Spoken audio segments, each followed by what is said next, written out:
sejauh mana sebenarnya efek dari sidang MK yang tengah bergulir ini terhadap psikologisnya para investor? Apakah cukup membuat berat gitu di market karena memang adanya tuntutan gitu ya pasca ditetapkan kemenangan di tanggal 20 Maret kemarin? Seperti apa nih Pak Hanif yang bisa kita ketahui? Ya. Sebenarnya sih kalau dari sisi market sendiri sih nggak terlalu melihat ke masalah yang ada terjadi di MK ya gitu. Saya kira pelemahan yang terjadi beberapa hari ini ya, misalnya di equity market itu koreksi yang biasa aja karena sudah setelah melalui momen pembayaran cum dividen dari saham-saham perbankan yang merupakan mayoritas dari sektor yang ada di IHSG ya. Gitu. Kalau rupiah melemah memang betul terhadap US dollar mendekati ke angka 16.000. Cuman kalau melihat view yang lebih agak jangka panjang lagi, sebenarnya rupiah itu diprediksi akan menguat sih di 1-2 tahun. Oke, jadi kalau misalnya kita coba korelasikan dengan sidang MK tidak terlalu berpengaruh begitu ya, tidak uncertainty begitu ya. Tapi kalau dilihat dari investor asing sendiri, ini menjadi sebuah pertimbangan nggak sih Pak dengan adanya tensi gitu yang terjadi di sidang MK ini soal hasil dari pemilihan presiden? Ya, saya kira kalau asing ya kan sudah ada beberapa fund manager asing yang masuk ke pasar kita ya di awal-awal tahun ini gitu. Ada BlackRock, ada Vanguard dan yang lain-lainnya. Nah ini saya kira mereka pasti masuk untuk invest on long term basis ya gitu. Jadi ketika masuk dia nggak akan cepat keluar gitu ya. Yang keluar agak cukup signifikan tuh contohnya misalnya kalau yang terjadi di China gitu ya. Bahkan sampai kantor BlackRock-nya ditutup gitu kan, dipindah gitu. Mereka memang take out gitu ya, investor Eropa dan Amerika gitu. Kalau di Indonesia saya belum melihat gejala itu sih. Oh, and that point sebenarnya justru malah ada daya tarik untuk lihat ke emerging market gitu ya. Market gitu ya. Gitu. Memang larinya pertama kan ke Asia Selatan, ke India gitu kan. Tapi berikutnya itu akan yang dituju berikutnya adalah ASEAN gitu. Oke, ASEAN, which is Indonesia ada di dalam situ begitu ya. Berarti ini adalah peluang yang cukup besar begitu ya. Kalau dilihat dari teknikalnya nih, apa yang memang sedang dibentuk oleh IHSG? Karena kita lihat di beberapa hari menjelang closing Maret kan juga merah nih, banyakan gitu kan. Terus kemudian ini mau beberapa hari menuju libur panjang nih Tasya nih. Apa yang kemudian sedang menjadi pilihan investor? Apakah memang benar tarik cash tuh lagi banyak pilihan juga nih untuk di masa-masa menjelang libur ini? Oke, sejauh ini melihat secara teknikal memang dalam beberapa waktu terakhir IHSG itu kan sempat menyentuh level all time high ya 7.400 dan di situ IHSG itu sudah mencapai level titik jenuh beli begitu. Jadi untuk koreksi saat ini yang bertepatan dengan setelah periode come date dari perbankan big caps, kemudian ini juga seminggu efektif sebelum libur panjang ya. Jadi saya kira pelaku pasar lebih cenderung taking profit dulu untuk persiapan lebaran begitu. Tapi di satu sisi karena selama 2 hari ini ya perbankan big caps itu kan turunnya cukup signifikan, bahkan ada yang sampai 5%-an dan di situ juga ada beberapa investor yang sudah mulai melirik lagi bahkan mungkin untuk trading jangka pendek ya seperti itu. Oke, kalau kita coba pendekatannya adalah hari ini, kan tadi kan sempat tekanannya lumayan tuh sampai dengan pukul 15 waktu Indonesia Barat. Tapi 1 jam terakhir justru malah ada pemulihan begitu ya, ada penguatan, ada pembalikan arah. Teknologi sektor perform di situ begitu ya, karena berbalik arah dari negatif menjadi positif gitu. Apa yang Anda lihat untuk perdagangan hari ini, Pak Hanif?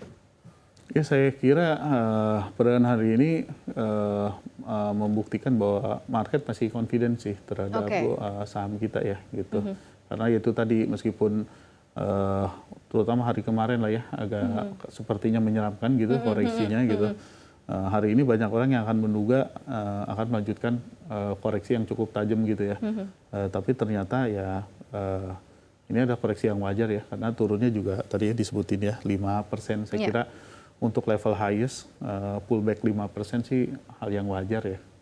Pullback 5% hal yang wajar gitu ya. Nah, kalau dari Tasya sendiri melihatnya seperti apa untuk hari ini ya khususnya karena apa sebenarnya faktor yang cukup signifikan mendorong IHSG kemudian ada penguatan setelah hampir sepanjang hari berada di zona merah? Kalau saya melihatnya karena dari beberapa perbankan big caps ini sudah menyentuh level support yang cukup menarik ya bagi saya kalau misalnya untuk melakukan buyback on retracement begitu. Dan kemudian kalau kita melihat secara percentage saja ya turunnya kan sudah mungkin selama 3 harian itu kan bisa dibilang lebih dari 5% ya. Jadi di situ peluang untuk pelaku pasar itu melakukan trading begitu. Oh oke. Jadi emang terlihat dari sisi peluang yang mungkin bisa didapatkan begitu ya. Ini menarik sebenarnya untuk kita bedah seperti apa sih sebenarnya big cap banking kita ini Pak Hanif, yang Anda bisa lihat ini kan juga banyak dugaan mungkin banyak yang desalit itu asing gitu ya, banyak yang dilego ke asing. Nah ini seperti apa sih Anda ngelihat dari level maturity-nya, kemudian juga kans-nya, apalagi kita mau libur gitu ya untuk mulai collect gitu, dan kemarin juga baru bagi dividen juga gitu ya, opportunity-nya seperti apa? Ya terus terang sih banyak investor yang menginginkan koreksi lebih dalam lagi gitu ya. untuk dapat beli di level yang lebih bawah. Karena kalau cuman koreksi 5% ya, tolong kalau salah saya. Kan beberapa big cap perbankan itu dividennya 4-5% gitu ya. Gitu. Jadi ini kayak sebenarnya kayak belum turun aja gitu. Kayak ya udah koreksi dividen lah ibaratnya begitu gitu. Tapi opportunity atau kans kemudian ada tekanan lagi atau diskon lah kita bisa katakan ya, karena sebenarnya kalau dilihat dari fundamentalnya kan banking sektor kita kan ya still good gitu dan masih jadi pilihan. Kalau misalnya kemudian kita refleksi apakah kemudian bisa ada diskon lagi untuk saham-saham perbankan, Anda melihatnya seperti apa? Iya, karena banyak juga orang yang tanda kutip ketinggalan kereta ya di rally yang pertama gitu. Jadi banyak orang yang pengen jump in, tapi tiap hari itu kayak ini kapan turunnya gitu. Yang ada malah terus-terusan capai new highest ya. Baru turun-turun pertama setelah pembagian dividen gitu ya. Jadi banyak event yang istilahnya udah mulai mencicil beli karena takut ketinggalan naik lagi ya gitu.